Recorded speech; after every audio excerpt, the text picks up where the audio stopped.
As you've heard, Eddie McGuire is out at the Collingwood Football Club. He made it official this afternoon. I try my best, and I don't always get it right, but I don't stop trying. But today, effective immediately, I step down from the presidency of the Collingwood Football Club.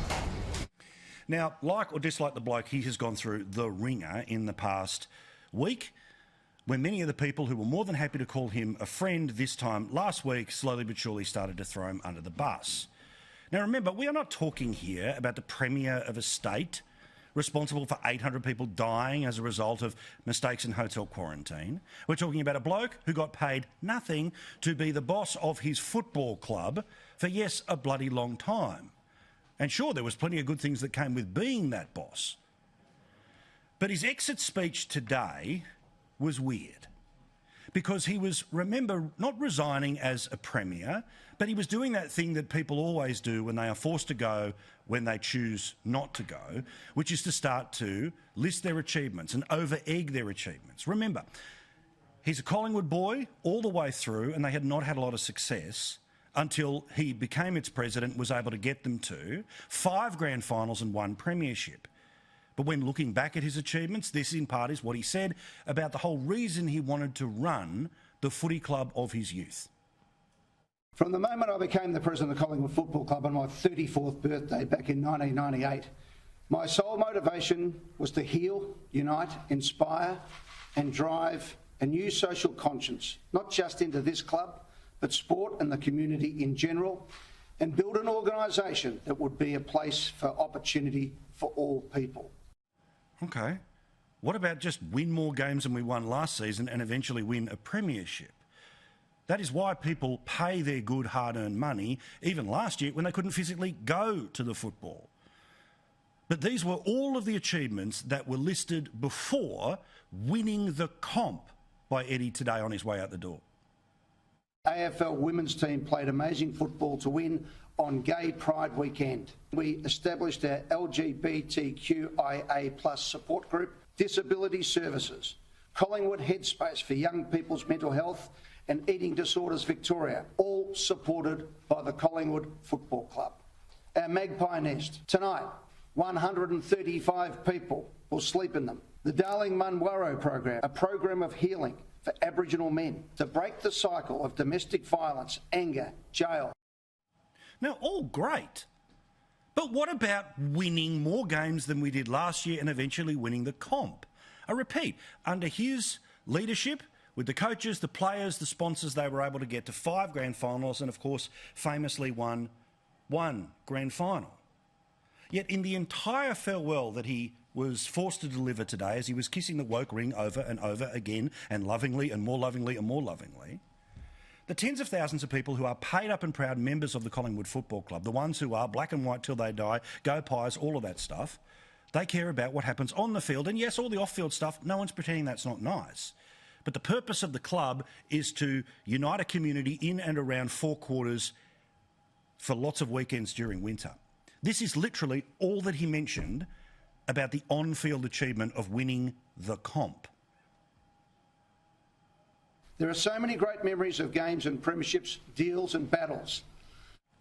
That's it. That's it.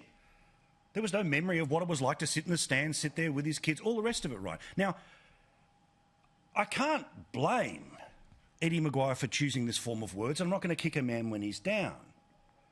But it says so much about where we are in 2021 that a job you don't get paid for to run a football competition, that when you are forced out of it because of all of these other social pressures that now are more important than the purpose of your organisation existing, which is to kick it through the sticks as many times as you possibly can, says everything about why he's leaving, why he's been pushed out.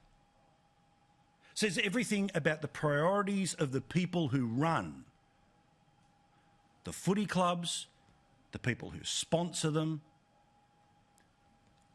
the big end of town that all talk amongst themselves all the time. Well, I've got some news for all of the members of the big end of town. The same mob that has pushed Eddie out will push you out one day. Because it doesn't matter what you do. It doesn't matter what list of achievements you have to tick, to tick, to tick, to tick, to put as many coins as you possibly can into the woke piggy bank. It's never enough. And remember, as I told you last week, the very report that all of this is based on had 7 specific examples of the systemic racism in the Collingwood Football Club, most of which were things that fans yelled to players or something that Eddie said on the radio. Now again, am I pretending that racism doesn't exist? Of course not. Am I pretending that racism doesn't matter? Of course not. But it says everything about where we are in 2021. That the ecosystem of football wants to have it both ways. They want normal people like you and I to pay hundreds of dollars in season membership tickets to sit there and cheer on our team, but while we're there, don't say a word about the politics that's being shoved down your throat. Don't object to the corporate message that is being said as the sponsors are deciding who plays on the field, like they did with Israel Folau and Australian rugby. Don't dare try to say that something was in the past even when you weren't there, but it's because somehow you will be made to atone for it. It says everything about where we are and where we are lost in 2021, that a bloke who's running a football club that he has loved his whole life, and it's a great Australian success story, like or dislike the bloke, but he went from suburban streets to the top end of town. That's the ultimate Australian story, right? That's the well done, mate. No. It doesn't matter what your backstory is. You're as bad as the worst person who's ever done anything in their life. And it doesn't matter. How many times do we have to say this? It now is official. It doesn't matter what happens on the field because somehow these organisations are not about that anymore. And the people who are currently running them will be picked off one by one by one by one. And it doesn't matter how many times you kiss the ring. They're coming for you. I don't know why. I don't know what they want to do with football clubs that they eventually run them, but they're going to.